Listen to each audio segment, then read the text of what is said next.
Es verdad que siempre hay que tomar en cuenta que estos tratamientos podrían favorecer segundos cáncer que aparezcan en los pacientes. Esto ya ha pasado con el trasplante autólogo, se está estudiando. No parece que sea un problema realmente por ahora que sea significativo. El beneficio es claro en la posibilidad de prolongar el tiempo en respuesta de los pacientes frente a la posibilidad de que hagan otros tipos de tumores. Porque aquí no nos creemos nada que no hayamos comprobado nosotros o investigado o que sea muy razonable. Es decir, el profesor Rothman, que aún vive a sus 90 largos, nos enseñó que teníamos que tener un filtro milipore en la garganta y no tragarnos todo lo que se dice. Nacieron muchos niños con anomalías en las extremidades y ese fármaco quedó ahí guardado en un cajón. Pues estuvo ahí años.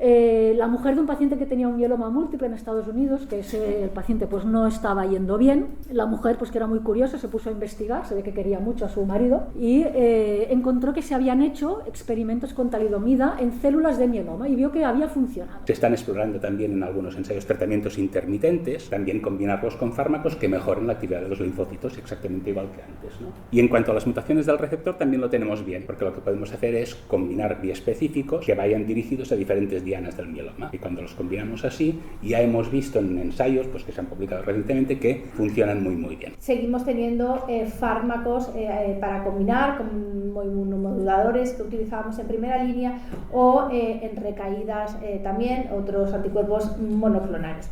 En negro casi he puesto la dexametasona porque aunque la queremos eliminar de nuestro arsenal terapéutico todavía no podemos y parece que sea un fármaco fácil, pero realmente sabemos que nos provoca bastantes efectos secundarios.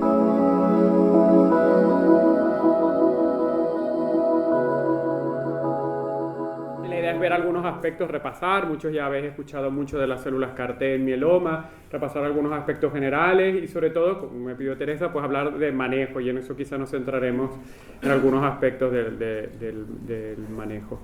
Lo cierto es que las células CAR-T se van, ¿no? Hemos ido incorporando, Laura y Merche ya os han ido contando que incorporamos el trasplante, la talidomida, la lenalidomida, los anticuerpos monoclonales como el daratumumab. Pero ya tenemos otras estrategias, de hecho, que están aprobadas, al menos en fases más avanzadas de la enfermedad, que incluyen los anticuerpos biespecíficos, pero también las células CAR-T. Y la verdad es que todo este conjunto de medicamentos es el que seguramente colabora con la mejoría que hemos observado en el pronóstico de los pacientes con mieloma. Esto incluye, por supuesto, el concepto de inmunoterapia, que más allá de la quimioterapia, que sigue siendo, de hecho, muy útil en el trasplante autólogo, por ejemplo, como parte de la primera línea de tratamiento. Sin embargo, incorporamos cada vez más mecanismos de acción que tienen que ver con los linfocitos, con la capacidad, ¿no?, de destruir, inclusive el mismo organismo, de destruir estas células malignas, las células plasmáticas. Recordemos que en esta enfermedad, la enfermedad está producida por células del sistema inmunológico. ¿Cuál es la función de la célula plasmática? Normalmente, producir anticuerpos. Y por tanto, de hecho, cuando medimos el componente monoclonal, etcétera, medimos un anticuerpo en la sangre, ¿no? Entonces, por tanto, resulta lógico, y de hecho se ha demostrado, que utilizar estas estrategias de inmunoterapia sean particularmente útiles en los tumores hematológicos, ¿no? Dentro de ellas, pues, hay varias estrategias, hay los anticuerpos monoclonales, los anticuerpos biespecíficos, anticuerpos conjugados a drogas, que hemos visto como el belantamab, ¿no?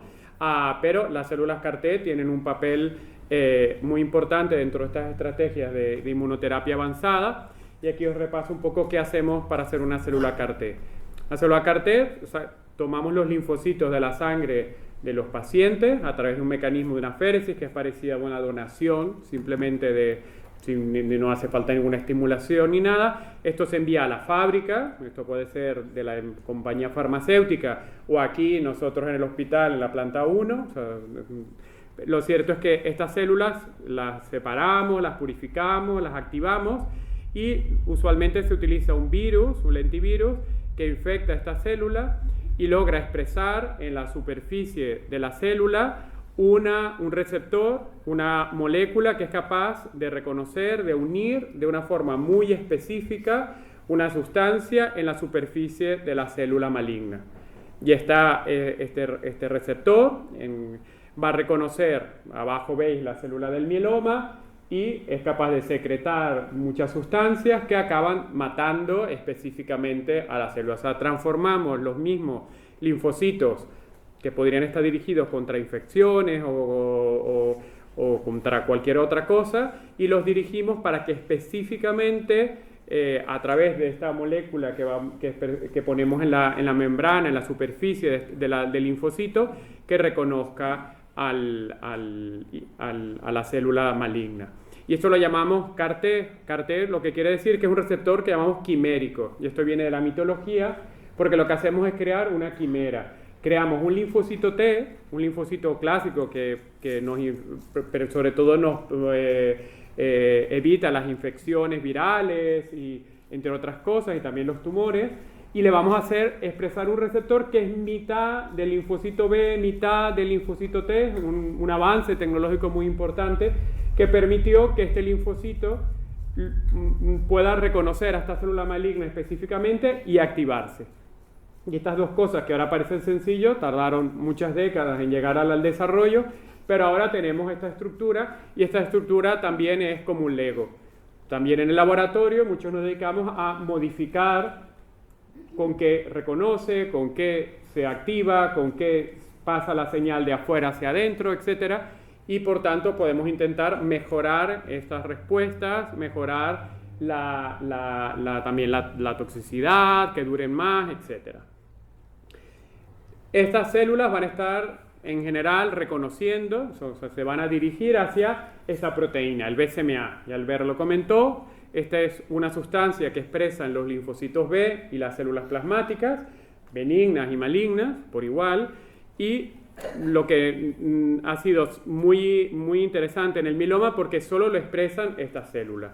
No lo expresan en general otros tejidos, ¿no? Lo expresan las células, por ejemplo, del mieloma múltiple, y las células plasmáticas normales también, pero otros tejidos no lo expresan. Y esto, a veces hacen la pregunta, ¿por qué no hay, ya que hay estos en linfoma, en mieloma, en leucemia, por qué no hay para cáncer de pulmón, para cáncer de mama? Hay desarrollos, aquí hay ejemplos en nuestro hospital y en muchos otros, pero va más lento, porque encontrar una sustancia que solo se exprese en la mama, en el colon, en el pulmón, es mucho más difícil.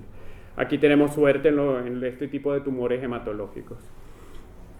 Lo que sí tenemos es que hay muchos aspectos logísticos. Desde que sacamos las células, los linfocitos, y los producimos, usualmente pasan semanas. Nosotros aquí, intentando priorizar, etcétera, podemos llegar a producirlo al liberar, ¿no? A permitir que el producto vaya a los pacientes tan rápido como en 20 días. Pero lo usual es que sean 6 a 8 semanas. Por tanto, los pacientes, sacamos las células, aquí las veis, las sacamos, las enviamos a la fábrica, se producen, se infectan, se expanden, tenemos la dosis suficiente y hay que hacerle una calidad, ¿no? Tenemos que saber que esto es eficaz y es seguro. Y esto lleva pues unas semanas, y luego vuelve congelado el producto, y podemos aquí entonces ponerle una quimioterapia suave al paciente para que reciba las células adecuadamente, estas células reconozcan al mieloma, crezcan y lo destruyan. Entonces, todos estos pasos, que son muy lentos en el laboratorio, además llevan muchos días, usualmente llevan a nosotros por lo menos entre 7 y 9 días. Entonces los pacientes muchas veces necesitan recibir lo que llaman un tratamiento puente. Esto del tratamiento puente, ¿no? Aquí os pongo como en Florencia. Aquí lo que intentamos hacer es que el paciente llegue bien y con respuesta desde que le sacamos los linfocitos T hasta que le ponemos las células CAR-T. Y esto, pues podemos poner diferentes fármacos, cada vez se investiga más, inclusive se está intentando...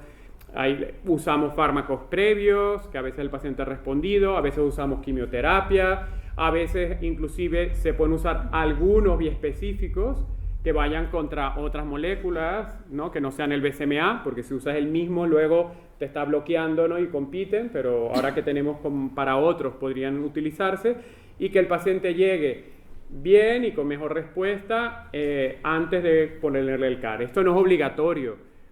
Nosotros, por ejemplo, se lo poníamos más o menos a la mitad de los pacientes. Ahora en los estudios más recientes, más o menos 3 de cada 4 pacientes necesitarán un tratamiento mientras esperan. Se está intentando que cada vez esto sea más corto, que haya estrategias que se produzcan los CAR-T más rápido, que se puedan producir CAR-T de otra forma, y esto quizá en el futuro se pueda cortar. De los CAR-T que tenemos aprobados y con reembolso, eso lo vimos, ¿no? No es lo mismo que lo apruebe en Europa a que esté disponible y con la indicación que esté con reembolso, esto varía mucho. Tenemos 3, tenemos 2 con aprobación centralizada, que decimos en europea. Uno es el IDECEL, que está aprobado a partir de 3 líneas previas de tratamiento. Este fue el primero en aparecer. Luego tenemos el Cilta-Cel, que es el que más recientemente tiene reembolso, que todavía se está expandiendo un poco los centros que pueden infundirlo, que está aprobado inclusive tan precozmente como la segunda línea de tratamiento, siempre y cuando se cumplan unos criterios. Y también tenemos un producto académico que está aprobado en España para pacientes, que se llama ARI2, que se ha desarrollado a partir de una investigación de aquí del hospital y validada en varios centros españoles, que está aprobado para pacientes que han recibido al menos 2 líneas de tratamiento. Esto siempre hay que discutirlo con su hematólogo, se cumplen los criterios, tanto desde el punto de vista de la aprobación, como que sea el fármaco realmente más indicado. Recordad que al menos hasta ahora las células CAR-T en mieloma no son curativas, como podían pasar en leucemia o en algunos tipos de linfoma. En general es otra línea de tratamiento, muy activa, más del 90% de los pacientes responden y la mayoría con respuestas de muy buena calidad. Pero esto no implica que haya una curación en la mayoría de los casos y por otra parte hay efectos adversos, como vamos a ver. Por tanto hay que evaluar yo soy un fan de los CAR-T, pero en muchos pacientes hay que evaluarlos uno a uno de realmente si es la mejor opción y si es el mejor momento, además, aparte que se pueda recibir, que como veis con estos aspectos logísticos es complicado y esto de hecho es la aprobación de extensión hospitalaria, que se llama esta forma legal, que está aprobada en España para pacientes que tengan, en caso de ARI2, 2 líneas previas de tratamiento y tengan exposición a los principales fármacos. La idea es que cada vez, ¿no? Aquí ves desde el siglo XX hasta ahora todos los fármacos que se han ido aprobando en el mieloma. Aquí veis CARs, el IDECEL, el Cilta-Cel. Aquí veis anticuerpos biespecíficos. Lo cierto es que cada vez parece que tras una recaída o tras 2, pues seguramente las células CAR-T son una buena opción y si es posible, de hecho, si los pacientes, ¿no? Si la enfermedad se vuelve resistente a las células CAR-T, una opción sería los anticuerpos biespecíficos, ¿no? Tras las células CAR-T sería muy lógico volver a intentar inmunoterapia con anticuerpos biespecíficos y esto está bastante mirado. Lo cierto es que hasta ahora vamos usando las células CAR-T en fases que están avanzadas, ¿no? Pacientes que ya han probado muchas líneas de tratamiento, que han desarrollado ya estas células resistencia, y la idea es cada vez usarlo en fases más iniciales de la enfermedad. Inclusive hay ensayos como parte de la primera línea de tratamiento. Y de hecho un ensayo reciente que participamos en muchos centros en España era comparando este trasplante autólogo que os comentó la doctora Rusiñol como parte de la primera línea de tratamiento frente a hacer un CAR-T, ¿no? Esto no sabemos, pues las dos cosas son activas, las dos cosas han mostrado eficacia, son fármacos muy buenos, pero tenemos que ver si de los dos, si realmente uno es mejor que el otro, uno es más seguro que el otro, y esto nos lo dirá, tendremos que tener ahora unos años de seguimiento para saber cuál de estas estrategias es mejor, o si es mejor para todos, para un subgrupo de pacientes, etc. Nosotros, de hecho, ahora hemos comenzado un estudio, también en varios centros de España, con una forma de mieloma muy agresiva, que se llama la leucemia de células plasmáticas, y es utilizar este CAR como parte de la primera línea de tratamiento. Entonces ya hemos empezado, ya parece que hay el primer paciente en Murcia y pues empezaremos a hacer estos tratamientos. Otro de los aspectos que ha llamado mucho la atención es la actividad que tiene a las células CAR-T en los plasmocitomas, en los tumores de células plasmáticas. Estos tumores que pueden salir del hueso o a veces inclusive ir por la sangre y ocurrir en otros tejidos. Lo que hemos visto es que esto es un PET, vemos cómo se van aclarando, ¿no? Todas estas lesiones muy rápidamente además y se mantienen durante tiempo. Esto es verdad, las células CAR-T son muy activas, sin embargo parecen ser menos activas un poco en los plasmocitomas que la enfermedad más estándar de la médula. Y esto hay que tenerlo en cuenta porque probablemente la respuesta, sobre todo si estos plasmocitomas están por todas partes, posiblemente dure menos que si la enfermedad está en la médula. Hay mucha investigación está en esto para intentar que esto mejore y para intentar, ¿no?, que lleguen mejor a estos tumores. Efectos adversos. Los efectos adversos iniciales son muy parecidos a los que vimos con los biespecíficos. Un cuadro de inflamación, esta tormenta de citoquinas que ocurre en las primeras horas, días, y que le pasa todo prácticamente al 90% de los pacientes. Y esto ahora también estamos muy acostumbrados a manejarlo. Lo hacíamos hospitalizado en casi todos los pacientes y lo seguimos haciendo en general, aunque ya tenemos experiencia de hacerlo también en formato domiciliario, en pacientes seleccionados de bajo riesgo. Nosotros ya también lo estamos comenzando a hacer. O sea que, como todo, hay una curva, ¿no?, de que hemos ido aprendiendo y cada vez lo podemos administrar de forma más segura e incluso más sencilla. La toxicidad neurológica. La toxicidad inicial neurológica, que a veces, ¿no?, puede acompañarse a esta fiebre, esta taquicardia, esta a veces falta de aire, etc. Algunas manifestaciones que están un poco más perdidos, que les cuesta escribir, que están más desatentos. Esto puede ocurrir en algunos pacientes, hasta en el 15% de los pacientes, pero en general tampoco suele ser grave y suele ser muy reversible en la mayoría de los pacientes con CAR-T. Es verdad que siempre hay que tomar en cuenta que estos tratamientos podrían favorecer segundos cáncer que aparezcan en los pacientes. Esto ya ha pasado con el trasplante autólogo, se está estudiando.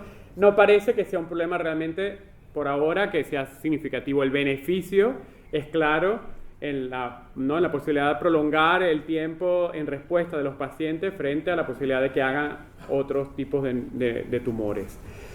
Y uno de los aspectos que sí pasa inicialmente y puede pasar durante algunas semanas son la bajada de células inmunológicas, anemia, plaquetas y el riesgo de infecciones.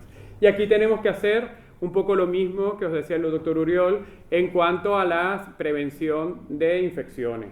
También tenemos que usar antibióticos, antivirales, inmunoglobulinas. La ventaja de aquí es que usualmente es durante un tiempo limitado. Pasado unos meses, el sistema inmunológico se va recuperando, los pacientes se vuelven a vacunar, como hacían luego del trasplante, y cada vez van mejorando y el riesgo de infecciones es menor. Hay algunos efectos neurológicos que hay que cuidar especialmente, que hay que seleccionar bien los pacientes, hay que tener cuidado sobre todo con algunos CAR que pueden desarrollar toxicidades neurológicas, no inmediatas, sino a mediano plazo, que pueden incluir los nervios o pueden también producir algún cuadro como de Parkinson. Y esto pasa en muy pocos pacientes, sobre todo con algún tipo de CAR, y hay que estar realmente muy atentos y seleccionar bien los casos para evitar estos efectos y si ocurren, tratarlos lo más intensamente posible para que no evolucionen. Entonces, esto es, ¿no?, algunas de las consideraciones que tenemos que tener en cuenta, que pese a que son fármacos, células, ¿no?, son fármacos vivos que llamamos, ¿no?, porque son muy activos, pero también tienen sus efectos adversos y algunos de ellos son complicados.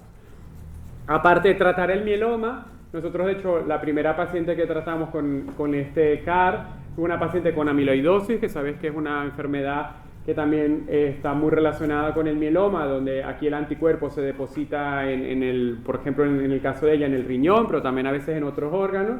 Y de hecho, nosotros esta paciente fue la primera que tratamos con el ARI-2, que ahora está 5 años en remisión completa y con respuesta del órgano. En el caso de ella, el órgano que estaba afecto era el riñón. Esto es importante porque de hecho otros grupos en otros países están en Estados Unidos, en Israel, han probado también la eficacia que puede tener estos CARs no solo en el mieloma, sino en otras gamapatías, ¿no?, en otras enfermedades relacionadas como pueden ser la amiloidosis. Nosotros tenemos más pacientes ahora ya tratados también como uso compasivo por esta enfermedad. Frente a los anticuerpos específicos que ya habéis visto, que atraen a los linfocitos T hacia la célula tumoral, pero no los modifican. O sea, son los mismos linfocitos T que ya tenemos en el cuerpo, no tienen que salir. Entonces, claro, eso tiene una ventaja, que están disponibles inmediatamente. Hay pacientes que no pueden esperar, hay pacientes que necesitan un tratamiento la semana que viene, no hay otra opción, y podemos hacer los anticuerpos biespecíficos. Si vamos a usar un CAR, sabemos que por mucho que queramos, no podemos tener un CAR para la semana que viene. Entonces, esto es una de las grandes ventajas de los anticuerpos biespecíficos. Lo otro es que en general tienen menos efectos inmunológicos de estos de liberación de citoquinas, toxicidad neurológica, etcétera.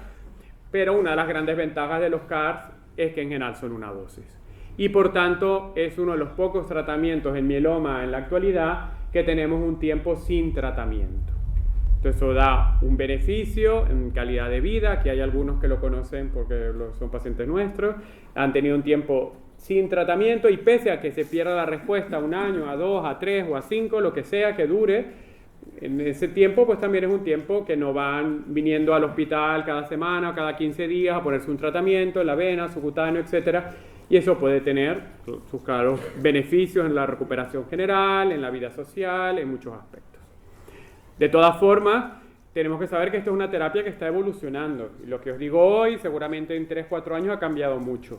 Porque estamos intentando no solo que estas células sean más activas contra el tumor, que duren más, porque las células están escapando, estas células malignas, porque probablemente pues desarrollan eso, no se cansan también, ¿no? Los pobrecitos ahí luchando contra un montón de mieloma, al final se acaban cansando, se acaban muriendo. O las células del mieloma, que por desgracia son muy espabiladas, también pueden esconderse, dejar de expresarlo, dejar de mostrar esta sustancia en la superficie y las células les pasan por delante. Luego tenemos que intentar que sean menos tóxicos. En realidad hemos mejorado mucho ahora el manejo de los pacientes con CAR-T, pero seguramente podemos ir a que haya menos infecciones, menos toxicidades, y de hecho hay CARs que están viniendo que su ventaja es que sean, por ejemplo, menos tóxicos neurológicos, etcétera, que podría ser muy interesante. Y por otra parte, un aspecto crucial en los CARs es el acceso. Los pacientes siempre preguntan, ¿cuál es el mejor tratamiento que puedo hacer ahora? El que puedas recibir, ¿no? Que efectivamente se pueda recibir, que sea lo más eficaz que puedas recibir en ese momento. Pero es que ahora viene un CAR que va a salir en septiembre, que hay un ensayo. Ya, pero si hay necesidad terapéutica, todo eso, el tiempo siempre juega a nuestro favor porque hay muchos avances tecnológicos en esta enfermedad, aquí lo veis, pero el acceso y sobre todo en las células CAR-T, pues necesitamos tiempo y por supuesto son fármacos muy costosos que traen problemas a los sistemas nacionales de salud en el mundo, y no digo en el mundo, que tenemos experiencia de intentar llegarla a Brasil o a México o a Marruecos. Problemas de acceso, me refiero a Holanda, Dinamarca, Australia, Canadá, o sea, países ricos, los cuales no están dispuestos, por ejemplo, en algunos sistemas nacionales, a que haya acceso a CAR por el precio tan elevado que tienen los fármacos. Entonces, por eso tiene que haber un equilibrio también en la sostenibilidad del sistema. Entonces, con esto, aquí veis un poco una foto ya de unos años de nuestro grupo. Aquí veis al doctor Bladé, a la doctora Rusiñol, de la unidad, nuestro círculo más de hematólogos. Aquí ves el grupo que trabajábamos más en el laboratorio y en investigación en cuanto a mejorar estas células CAR-T. Y aquí tenéis una parte del grupo del hospital que trabaja en el desarrollo de estos CARs académicos, de estos CAR hechos aquí en casa, que incluye pues muchísimas especialidades, laboratorios, servicios, etcétera, para que estos se puedan desarrollar desde el laboratorio, el ratón, los pacientes, y luego ya expandirlos. Nosotros tratamos 60 pacientes en el ensayo, ahora ya hay más de 200 pacientes tratados, por ejemplo, con este CAR en España, y la idea es que junto con todos estos CARs comerciales que tenemos disponibles también, formen ya parte del esquema de tratamiento para los pacientes ahora en recaída, y quién sabe si pronto inclusive como parte del tratamiento en fases más precoces de la enfermedad. Muchísimas gracias.